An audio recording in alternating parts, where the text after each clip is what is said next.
Em uma noite chuvosa de 1980, Alvo Dumbledore vai até o pub Cabeça de Javali entrevistar uma candidata ao cargo de professora de adivinhação em Hogwarts. Por mais que ela fosse trineta de uma vidente famosa, no final da entrevista, Dumbledore não achou que ela fosse qualificada para o cargo de professora em Hogwarts.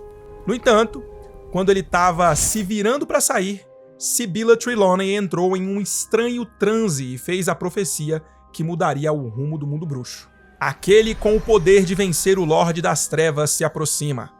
Nascido dos que o desafiaram 3 vezes, nascido ao terminar o 7º mês. E o Lorde das Trevas o marcará como seu igual, mas ele terá um poder que o Lorde das Trevas desconhece. E um dos dois deverá morrer na mão do outro, pois nenhum poderá viver enquanto o outro sobreviver. Aquele com o poder de vencer o Lorde das Trevas nascerá quando o 7º mês terminar. Foi por causa dessa profecia que Voldemort quis matar o bebezinho Harry Potter. Vejam só, Severo Snape, que era, então, um comensal da morte de Voldemort, estava escutando na porta e foi interrompido e expulso do Cabeça de Javali antes que pudesse ouvir a profecia completa. Ele contou a Voldemort apenas o começo da profecia, levando o Bruxo das Trevas a planejar liquidar a pessoa a quem ela se referia. Harry Tiago Potter nasceu no dia 31 de julho de 1980, filho de Tiago e Lillian Potter, que desafiaram Voldemort 3 vezes. Porém, Neville Longbottom nasceu no dia 30 de julho de 1980, filho de Frank e Alice Longbottom, que também enfrentaram Voldemort 3 vezes. Voldemort não sabia que marcaria seu inimigo como um igual e que ele teria um poder desconhecido pelo Lorde das Trevas. Sendo assim, não conhecendo o risco que sofria, o Bruxo das Trevas foi atrás de Harry Potter, porque de alguma forma acreditava que o filho dos Potter, e não o filho dos Longbottom, era sua verdadeira ameaça. Então, a ironia de tudo isso é que o motivo de Harry ser o escolhido para derrotar o Lorde das Trevas foi o fato de o próprio Voldemort ter ido atrás dele. Foi o fato do Voldemort ter escolhido ele como sua ameaça. E Dumbledore tem uma interessante observação sobre isso, olha só. Ele escolheu o menino que considerou ter maior probabilidade de lhe oferecer perigo. E repare, Harry, ele não escolheu o sangue puro, que de acordo com o credo dele, é o único tipo de bruxo que vale a pena ser ou conhecer. Mas o mestiço, como ele próprio, viu-se em você antes mesmo de ter visto você.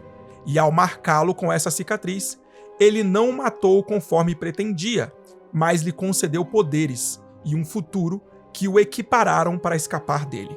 Não uma, mas 4 vezes até o momento. Algo que nem os seus pais, nem os de Neville jamais conseguiram. O Avada Kedavra é uma das maldições imperdoáveis, a maldição da morte. Ela mata sem deixar marcas e apenas uma pessoa no mundo já sobreviveu a ela. Novamente, Harry Tiago Potter. Quando Voldemort foi atrás dos Potter para matar Harry, Lillian se sacrificou pelo filho e isso conferiu a ele uma proteção muito poderosa, como Dumbledore explica para Harry em Pedra Filosofal. Sua mãe morreu para salvar você. Se existe uma coisa que Voldemort não consegue compreender é o amor. Ele não entende que um amor forte como o de sua mãe por você deixa uma marca própria. Não é uma cicatriz, não é um sinal visível. Ter sido amado tão profundamente, mesmo que a pessoa que nos amou já tenha morrido, nos confere uma proteção eterna. Está entranhada em nossa pele. O amor de Lillian, que a levou a se sacrificar pelo filho, conferiu a ele uma proteção muito poderosa que Voldemort desprezava e ignorava. Portanto, quando o bruxo tentou disparar o Avada Kedavra contra o garoto, a maldição ricocheteou e deixou ele debilitado por vários anos. Harry, com uma cicatriz em forma de raio na testa, virou então o menino que sobreviveu. Foi a proteção de Lillian Potter que impediu que o maior bruxo das trevas de seu tempo não fosse capaz de matar um bebezinho. Em Harry Potter e o Cálice de Fogo, logo após o retorno de Voldemort, os Comensais da Morte são convocados por ele até o cemitério dos Riddle. E aí ele conta para eles o que tinha acontecido na noite em que ele foi a Godric's Hollow, na casa dos Potter. Na noite em que ele perdeu os poderes após tentar matar o Harry. Ele caminhou descansadamente e parou ao lado de Harry, fazendo com que os olhos de todo o círculo se voltassem para os dois. A cobra continuava a rastejar em círculos. Vocês sabem, naturalmente, que muitos chamam este garoto de minha perdição, disse Voldemort baixinho, os olhos fixos em Harry, cuja cicatriz começou a arder tão ferozmente que ele quase gritou de agonia. Vocês todos sabem que na noite em que perdi meus poderes e o meu corpo, tentei matá-lo. A mãe dele morreu tentando salvá-lo e, sem saber, o resguardou com uma proteção que, devo admitir, eu não havia previsto. Eu não pude tocar no rapaz. Voldemort ergueu um longo dedo branco e levou-o até próximo do rosto de Harry. A mãe deixou nele os vestígios do seu sacrifício, isso é, magia de que eu devia ter me lembrado. Foi uma tolice tê-la esquecido. Mas isso não importa. Eu agora posso tocá-lo. É importante notar que quando Voldemort contou para os Comensais da Morte tudo o que tinha acontecido na noite em que ele foi até a casa dos Potter, ele disse que Lilian gerou tal proteção sem saber que seu sacrifício teria esse efeito. E isso foi confirmado pela autora J.K. Rowling numa entrevista que ela deu ao The Leaky Cauldron e ao MuggleNet em 28 de julho de 2007, a mesma entrevista que eu tinha mencionado anteriormente. Quando perguntada se Lilian sabia de alguma coisa sobre o possível efeito de ficar na frente de Harry, a autora respondeu o seguinte: não, porque como tentei deixar claro na série, isso nunca aconteceu antes. Ninguém jamais sobreviveu antes, e aqui ela está falando sobre sobreviver ao impacto de uma maldição da morte. E ninguém, portanto, sabia que isso poderia acontecer. De qualquer forma, como eu disse anteriormente, foi a possibilidade que Voldemort deu a Lilian de escolher viver que proporcionou a ela a capacidade de decidir morrer pelo seu filho. Foi a condição que ela tinha de escolher a vida que a tornou capaz de gerar tal poder de proteção para o Harry quando ela escolheu a morte para proteger seu filho.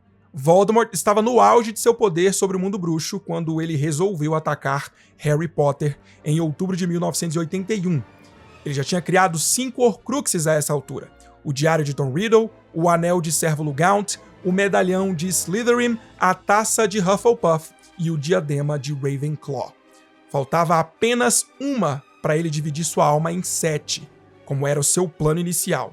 E ele pretendia criar essa Horcrux com o assassinato de Harry Potter. Lembrando que para criar uma Horcrux é necessário matar alguém, pois matar divide a alma.